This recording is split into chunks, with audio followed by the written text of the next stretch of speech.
raised with you earlier the issue of how we become very disappointed with regards to some of the actions that have been taken by the EU protectionism, or what we see as protectionism, against South African farming products, most recently against our citrus. We are now the world's second largest exporter of citrus, and believe recent decisions by the EU are unfair.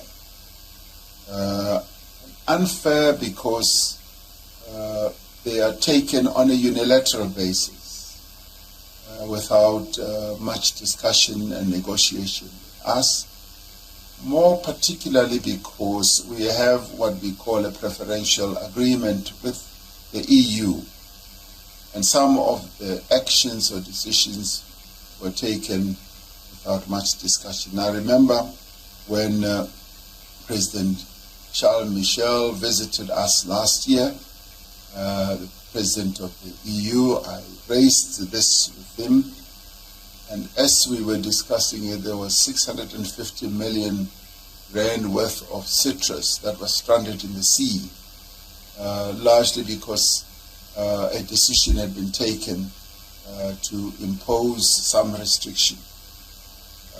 When you and I discussed it, there was a thought that maybe we are having the same rules that United States and China have imposed on our products. That may well be so, but we don't have a preferential agreement with China nor the United States, although with the United States they've given us good terms with regards to what they call AGOA, the access to their market. But with regards to Europe, we would have expected that there would be deep discussions and negotiations on the impact that this would have. Why do I raise this? I raise this because as we foster investments between the two countries, Finland and South Africa, some of your companies may find it good to be invested in the food production sector, and they will also be caught up with this as they either get involved with that and we have to export. So it is a matter that does need some measure of attention.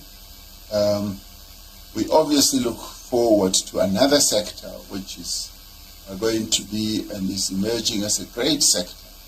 That's the green economy sector, and green hydrogen and battery storage, which was also mentioned.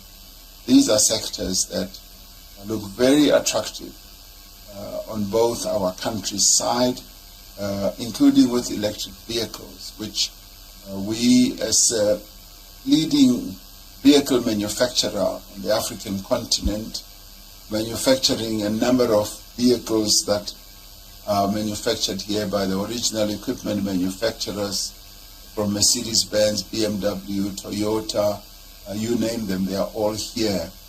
And we've got South African workers, and black workers for that matter, who become so well skilled as to be exported to go and teach some of European workers with regards to manufacturing the cars that are manufactured here.